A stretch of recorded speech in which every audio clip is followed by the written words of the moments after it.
Oi, tudo bem? Aqui é a Gabi do Inglês com Série e hoje eu vou falar sobre o to e o for, que são duas preposições, tá? Bom, vamos lá. Pra falar sobre o to e sobre o for, a gente tem um problema aí, porque a gente tem a palavra para, né, em português, e a gente tem o to e o for em inglês, os dois. E aí não vai dar certo, entendeu? Porque aí é uma coisa pra duas, e aí a gente vai ter que ver direito isso aí como que funciona, tá? Aqui nesse vídeo eu vou falar sobre as regras pra gente usar o to e o for, e depois eu vou falar sobre a colocação de cada um. Então, além das regras, eu vou falar sobre que sentidos e que situações a gente pode usar eles, tá? Depois eu vou exemplificar, e aí a gente vai ver modos mais fáceis de pegar isso aí, beleza? Então fica até o final do vídeo. Não se esquece de dar o seu like, compartilhar o vídeo e se inscrever no canal, beleza? Bom, vamos lá. O to e o for significam para, né? Para algo, para algum lugar, para alguém, para qualquer coisa que você usa para. Tem outros usos além do para, mas o principal é o para, tá? E aí eles vão ter uma diferença em inglês. Vamos começar com o to, beleza? O to a gente vai usar sempre que a gente tiver movimento, direção, tá? Sentido, destino, no que a gente vai falar. Então, sempre que você for falar, por exemplo, I'm going to United States. Então, eu estou indo para os Estados Unidos. I'm going to the office. Então, I'm going back to the office. Então, eu tô voltando para o escritório, tá?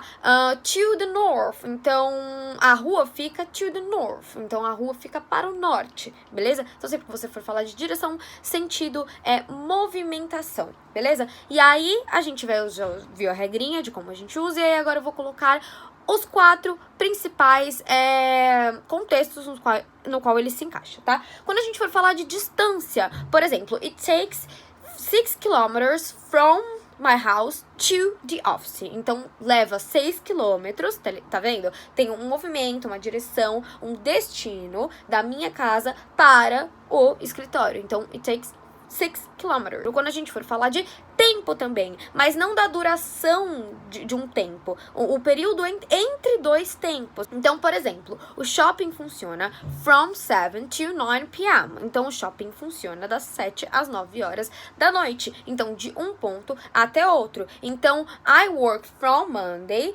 to Saturday. Então, eu trabalho de um dia para o outro, beleza?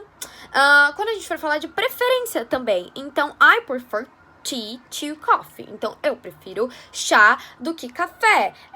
He prefers running to walking. Então, ele prefere correr do que andar, tá? Quando a gente for falar também de limites, por exemplo, a água veio até os meus joelhos. The water came to my knees. Então, até os meus joelhos. Então, o limite. Tá vendo que nem sempre a gente colocou para? Eu tô dando todos os usos que a gente pode usar para o to. E aí, no caso do para, a diferenciação é que quando for para com movimento, ou destino, ou direção, a gente vai usar para algum lugar, para algum ponto. Entendeu? Nesses casos, tá? Vamos lá. Agora vamos para o for e depois eu vou dar os exemplos de to dentro de contextos, beleza? Vamos para o for. O for a gente vai usar no sentido de para quando tiver algum propósito ou alguma finalidade. Então, quando você faz algo para alguém, algo para alguma coisa. Então, por exemplo, I study for learning. Então, eu estudo para aprender. É o propósito, é a finalidade para a qual eu estudo, tá? Então, são paras diferentes. O para do to é para de movimento, de direção, de um lugar para o outro. E o para do for é de propósito. Então, for something, por algo, para algo, tá? Para alguma função, para alguma finalidade, tá? Então, por exemplo, this is made for children. Então, isso é feito para crianças, tá? É a função dele, é a finalidade dele, o propósito dele é ser feito para crianças, tá? Não tem movimento, é feito para elas, tá? For drinking, então é feito para beber, tá ligado? Uma garrafinha é feita para beber, for drinking, tá? Finalidade dela. Então, this was made for you. Isso foi feito pra você, tá? Para você, com propósito seu, finalidade sua para você. E aí a gente vai ter os casos nos quais a gente vai aplicar o for, que não é necessariamente esse para. Por exemplo, sempre que a gente for falar de benefício. Então, exercising is good for your health. Então, se exercitar é importante, é bom para a sua saúde. Então, para ela é bom, é um propósito bom para a sua saúde, tá? Não tem movimento, tá vendo? Quando a gente for falar de tempo também. Mas diferentemente no caso do to, que a gente vai usar de um momento para o outro, from 7 to 9 p.m., então das 7 para as 9 horas da noite, o for a gente vai usar para duração. Então, they are in the mall for 3 hours. Então, eles já estão no shopping por 3 horas, tá? Então, na duração, no período de 3 horas, beleza? Help, sempre que você for ajudar alguém, sempre que você for fazer algo por alguém. Então, I made a cake for my sister. Então, eu fiz um bolo para minha irmã. I called for my mom. Então, eu liguei para minha mãe, mas tem dois... Eu vou falar do call mais pra frente. Vou falar do call, porque o call é complicado, vou falar no final do vídeo, tá? Bom, vamos lá. Então, deixa eu tentar pegar outro exemplo de ajuda. I made this for helping her. Então, eu fiz isso para ajudar ela, beleza? O melhor dos exemplos. E aí, o quarto caso no qual a gente pode usar o for é para função. Então, I use this for cleaning. Então, eu uso isso para limpar. I use this for cooking. Então, eu uso isso para cozinhar, tá? Então, é a função de algo para o que ele foi feito, o propósito, a finalidade dele. Tá?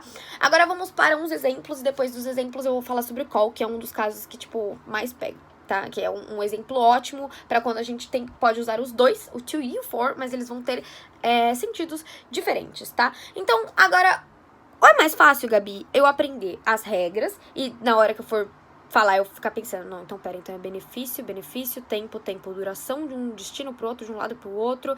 Não é tão fácil. Então você vai ficar, tipo, tendo que raciocinar pra poder falar e aí você vai travar na hora de falar inglês. Então qual que é o modo mais prático, Gabi, de eu realmente conseguir falar inglês e usar o to e o for corretamente, tá? O modo mais prático é realmente usando. Sabe quando alguém fala alguma coisa em português que você já, tipo, olha e você fala, não, isso tá com certeza errado, completamente errado, tipo, sou errado. Não sei nem porquê, mas soa errado. Tá, entendeu? Tipo, nós fizemos. Então, eu sou errado, entendeu? E é isso que tem que acontecer no inglês. Tem que soar certo pra vocês, ou soar errado pra vocês. Porque se vocês forem ficar vendo regra pra tudo, vocês não vão falar naturalmente, entendeu? Então, o que eu indico? Que vocês olhem os exemplos, tá? A gente tem padrões que são criados. Então, sempre que você go, you go to somewhere. Então, you go to somewhere to do something. Então, você vai pra algum lugar para alguma coisa. Você vai go to, tá? You run to, tanana, você corre para, you talk to someone, você fala com alguém, you listen to something, você ouve alguma coisa, you show to me something, você me mostrou alguma coisa, tá? Então, sempre que você usar essas palavras, go to, show to, listen to, teaching to, talk to someone, tá? Então, você vai sempre usar o to. Então, você tem que aprender esses padrões, porque sempre que você falar que você vai a um lugar, que você fala com alguma coisa, que você faz algo, você vai saber que você vai usar o to, ele já vem automaticamente depois, tá? Por exemplo, go for somewhere. Se alguém falar go for somewhere, meu ouvido já vai doer. Eu não precisava saber nem o porquê, tá? Dessas regras, mas já soava errado pra mim, porque eu já falo inglês. Então, comecem a falar inglês, tá? E o for, por exemplo, do for someone. Então, sempre que você do for someone. Você do for something. Você faz para algo, para alguém, tá? You fight for some reason. Você luta por alguma razão. Você luta por alguma coisa, por alguma função. Mas você vai ficar pensando se é finalidade, se é função, se é benefício, se é tempo, se é ajuda, se é... Entendeu? Não vai. Então, pega esses padrões, beleza? Agora, vamos lá. Vamos para aquele caso do call, tá? Por exemplo, I call to my sister. Eu liguei para a minha irmã. Sentido de movimento, de direção. Então, liguei, deu para ela. For, to her, tá? Para ela. Se eu falar I call to my sister, então eu liguei para ela. Se eu falar I call for my sister...